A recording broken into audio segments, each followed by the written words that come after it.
All through the night, promise to see Yahshua. in the morning light. Take my hand, it'll be alright. Come on, save your soul tonight.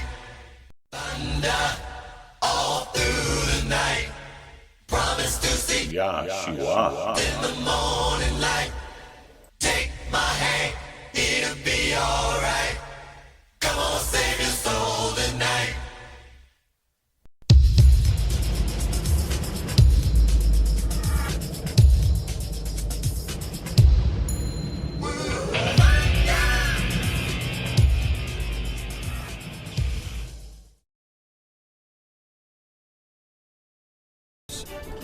The white horse carrying a rider who conquers the earth, greedily running roughshod over all who stand in his way, in his lust for power. He is a deceiver. He is a dictator. He is a living devil. He is the Antichrist. In Ecclesiastes 9:3, the Bible says, there is madness in the hearts while they yet live. That's a perfect description of this Iran nuclear deal. Madness. Absolute madness. Continuing, this Iran nuclear deal has a mystery date with Bible prophecy. It is a day of judgment on God's calendar in Bible history. Will America soon see the black horse of famine running across our nation? I say yes, and I'll tell you for the next few minutes why. First, meet the black horse of famine. The third seal was broken and the black horse of famine races onto the prophetic stage of history. See him in all of his prophetic terror. It's easy to picture this powerful horse, black as tar, hooves pounding, flanks heaving, nostrils flared, eyes flashing with anger at the human race. Look at the green horse, rearing in anger, stomping the ground, nostrils flared. Sitting on the back of this green horse is death and hell. Is America petting this green horse?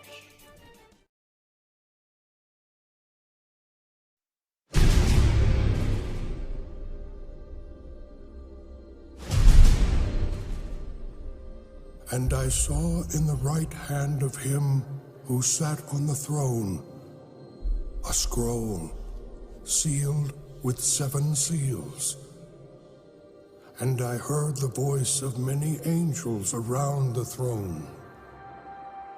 And the number of them was 10,000 times 10,000.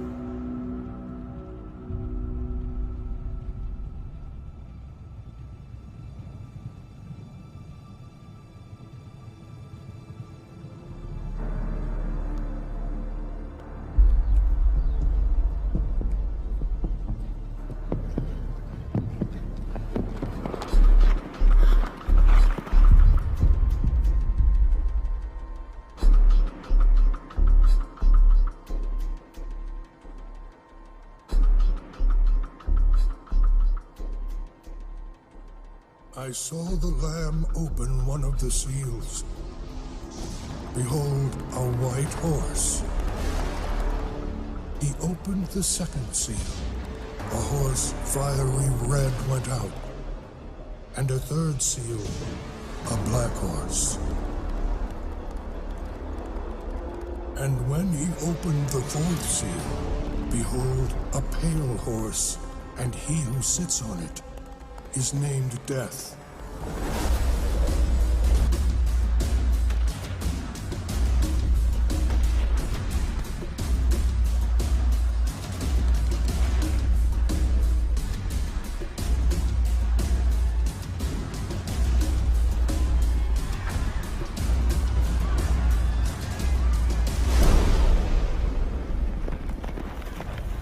And these are the 4 horses of the apocalypse. We open the book of Revelation and through the telescope of Bible prophecy explore the future of the world. John the Revelator is on the Isle of Patmos, and he sees a scroll with 7 seals. John is an enemy of the state. Patmos is a rocky island that's 10 miles long and 6 miles wide. John is surrounded by the sound of screeching seagulls, by the pounding of the waves against that lonely, God-forsaken island. At the age of 86, he's writing the last book of the Bible, the revelation of Jesus Christ. In chapter 6, John introduces the 4 horses of the apocalypse, the white horse carrying a rider who conquers the earth, greedily running roughshod over all who stand in his way in his lust for power. He is a deceiver. He is a dictator. He is a living devil. He is the Antichrist. The second horse is a fiery red horse of war, which the Bible says will have power to kill 1/4 of the earth's population. Think about that. There are 6 billion now. That means 1/4 of that number. A third horse is the black horse of famine. A global food shortage is coming. The day will come when across the world, supermarkets will be stripped bare. Civil riots will happen in the streets of this nation and every nation as people wage war with each other for food. Listen, the 4th horse is the gray horse of death. The Greek word for this horse is chloros, which means green. Let's begin with this. What does the word apocalypse mean? The word apocalypse to most people means disaster and destruction. Nothing could be further from the truth. The word apocalypse is a Greek word meaning to remove the veil, meaning to uncover, meaning to make clear. The book of the Revelation is to remove the veil and make clear to the bride of Christ the future of the world. Today, join me in the reading of Revelation 6, 3, and 4 for the fiery red horse. Ready? When he opened the second seal, I heard the second living creature saying, "Come and see." Another horse, fiery red, went out, and it was granted to the one who sat on it to take peace from the earth, and that people should kill one another, and there was given unto him a great sword. Read with me Revelation 6, verses 5 and 6. Ready? When he opened the third seal, I heard the third living creature say, "Come and see." So I looked, and behold, a black horse, and he who sat on it had a pair of scales in his hand. And I heard a voice in the midst of the 4 living creatures saying, "A quart of wheat for a denarius, and 3 quarts of barley for a denarius, and do no harm to the oil and to the wine." Let's stay with what the Bible text actually says, the green horse.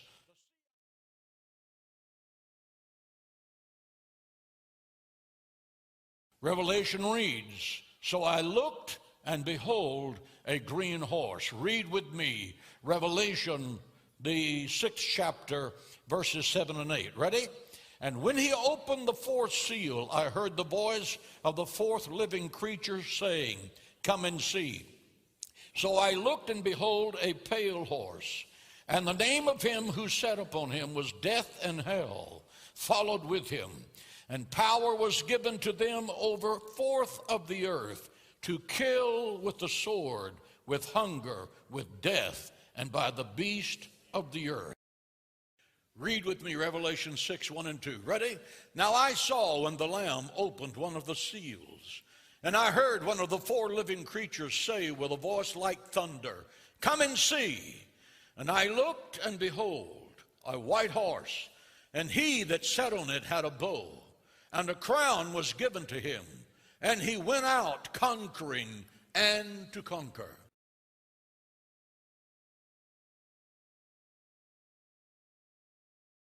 The white horse carrying a rider who conquers the earth, greedily running roughshod over all who stand in his way, in his lust for power. He is a deceiver. He is a dictator. He is a living devil. He is the Antichrist.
Now, the theme of the book of Revelation is the day of the Lord. And yet, do you know that most people do not understand what the day of the Lord is? They don't understand what it means. They don't understand, and this world has been just grotesquely deceived about the book of Revelation. So if we're going to understand the book of Revelation, we're going to have to understand that theme of that book. That is a foundational truth that we need to understand. First, you have to understand the theme, what the book is really about, before you can understand the book. So what is the day of the Lord? What is it? And how many people really know and understand that? Notice Revelation 1 and verse 10. I was in the Spirit on the Lord's day, John wrote, and heard behind me a great voice as a trumpet. So he heard a voice behind him. And you have all kinds of controversy today and say, they ask, what is the day of the Lord? Is it Saturday or is it Sunday? They try to make the day of the Lord a day of the week, but it's not referring to a day of the week. It's not referring to that at all. So John was just in his day projected in vision down to the very time that we're living in today. That's what this is all about. And he saw this day of the Lord in this end time. The book of Joel talks about this being a day when God punishes and passes judgment on sinners for what they have done in this world. And the book of Zephaniah talks about the day of the Lord being the day of God's wrath. Now we need to understand what this day is all about. When you talk about the house of John, you're talking about John's house. And when you talk about the day of the Lord, you're talking about the Lord's day. In the Rotherham translation, it reads, I came to be in spirit in the Lord's day. The Concordant version reads, I came to be in spirit in the Lord's day. So again, you see, John projected himself down into the time we're living in right now. But you are going to see these events actually fulfilled in your life. You're going to see it. But the keynote to the whole prophecy in Revelation, the theme, is the day of the Lord. That's the whole key to that book. So we have to understand, what is the day of the Lord? What does it all mean? And why don't we hear more discussed on this subject by Christian leaders and ministers? Why do we just have almost silence in that area? It is, after all, right there in the book of Revelation, and it's talked about in the New Testament and in the Old Testament. Why don't we hear more about it?